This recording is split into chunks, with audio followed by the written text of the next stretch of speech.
where you had the Fed chairman actively and other chairmen or regional presidents come out and say, we want to see more inflation. So these guys are going to print more money.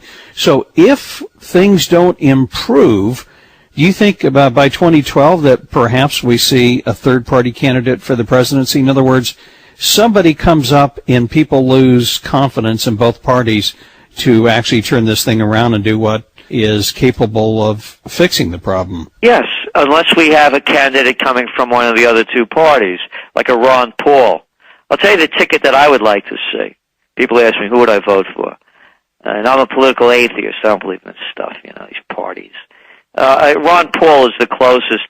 To me, the dream ticket would be Judge Andrew Napolitano from Freedom Watch, Ron Paul, and a Ralph Nader.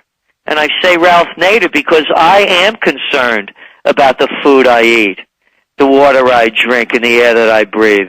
I'm not an imbecile. I know that I would never eat those eggs. What they recall, 500 million of them from that place in Iowa. What makes 500 million eggs? Yeah, I know what a good egg is.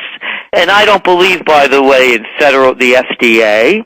They're just protecting the big guys.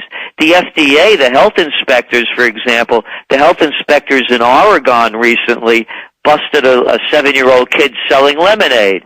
The FDA showed up at that Auschwitz Farms over there in Iowa, chicken coop concentration camps, and they didn't show up in a year. So I want to see a Ron Paul, a Judge Andrew Napolitano who protects our constitutional rights, and a Nader kind of person, just to keep the oligarchs away from the door. But I believe that a Ron Paul Napolitano ticket could actually win with the system that's already in place, or maybe a libertarian. Will the real test come? I know Ron Paul's son Rand Paul is running, so if Rand Paul can get in, maybe there's hope that people see an independent like somebody like Rand would actually make a difference. Do you think that's going to be a key metric to watch? I don't think so, because he's very different than the father, and by the time 2012 comes around, he's pretty much forgotten. One of the ways I made my name in the business in trend forecasting is back in the late 80s. I came out with my real first book, Trend Tracking. And in that, George Sr. was president, and I had written that a new third party would form by 1992. And for some strange reason, I mentioned Ross Perot as I was writing about this in, a couple of paragraphs following. And the same kind of climate exists now. Look at the Gallup poll, Jim. 58% of the people want a third party. The only reason we're really not having it is because Republican and Democratic mafia throughout the country are controlling the system so tightly that it's hard for a third way to break through. But I believe it can happen in 2010. But most importantly, as are now in 2010, people should not expect one bit of change of any significance to come from this election. It's more of the same. It's the Washington Wrestling Federation. They pretend that they go out in the ring and they're throwing each other on the mat with these phony moves, and then after it's all over, they're in the back room doing deals. How long do you think it is, though, Gerald, before the international community, what is it, our deficit this year is going to be $1.3 trillion. They haven't even told us what the deficit's going to be next year. They're going to reserve that until after the elections are over, so that would tell me that the number's not going to look good. But how long do you think it is before foreigners basically say no more? They're saying it now. They're saying it now at the price of gold. $1,375 an ounce. That's a critical mark, by the way, that has been trading over that mark. And because the next stop is 1,400 and beyond, there's a currency war going on. And you said earlier, Jim, in your career you never heard a Fed chairman do or say what Bernanke is saying. How about this one? If these words were spoken by a lunatic, you could expect them.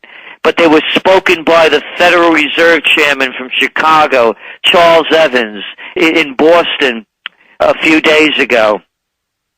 He was saying that what has to happen, because there's a liquidity crisis. Now remember this, this is supposed to be a respectable person saying these words. People should save less. They should spend more.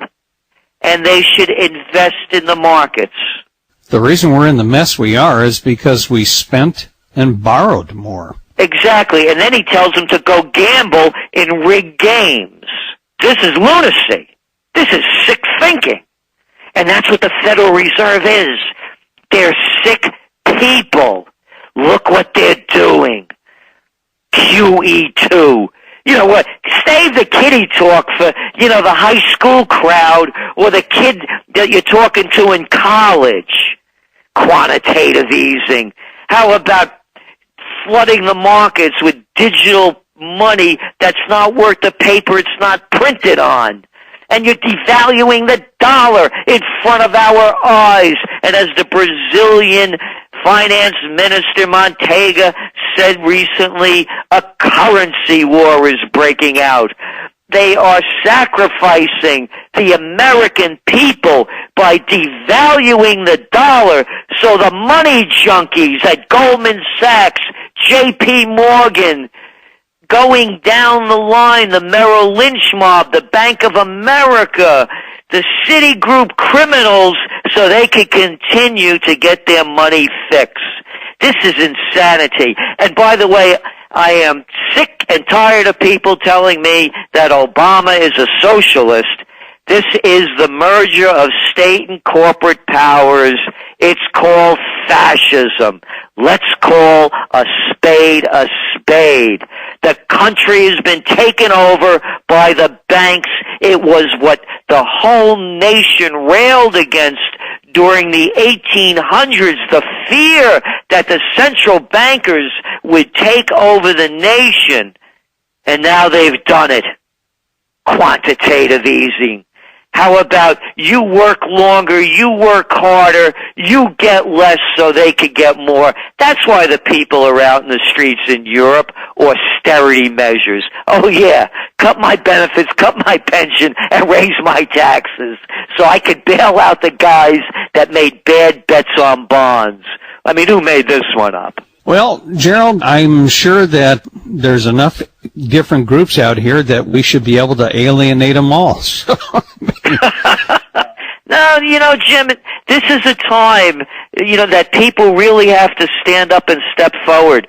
Because one of the things that we're writing about in this next Trends Journal is this nation, we're going through a dark age.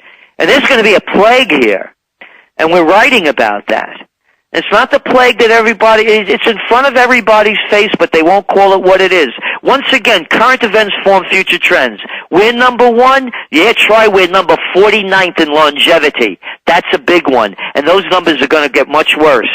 And what we're saying, Jim, is that when you look back after the last Black Plague, a renaissance followed. And the good news is right across the front of our building, 45 feet long, 2 feet high, is a huge sign we put up on 10-10-10. The American Renaissance has begun. Something is dying that needs to die. A rebirth, a rejuvenation. The future is bleak at best. Let's go back to the past and cherry pick the greatness of this country, just like in the Renaissance, and bring that forward. So let these parties die, let the money junkies rot, and let's start anew. And if we go back to quality, and we stop making these laws that favor the bigs, this country could get back to where it was, and beyond. Well, Gerald, you never pull any punches. I mean, you tell it like you see it. If our listeners would like to follow the work that you guys do, and you have, correct me if I'm wrong, but you have a new Trends Journal coming out here shortly, do you not? The Trends Journal will be out by Friday of the week of the 18th. Well, Gerald, if our listeners would like to follow your work, tell them how they can find out about the Trends Journal, if you would. Trendsjournal.com. That's Trends Journal with a plural. Trendsjournal.com. And by the way, Jim, we know people are having difficult times, so we have a discount request form, and we try to make it available to everyone because the purpose of the Trends Journal, this is what I love the best, every day we get letters, from people saying how we empowered them, how we showed them a brighter future, and they've taken advantage of it.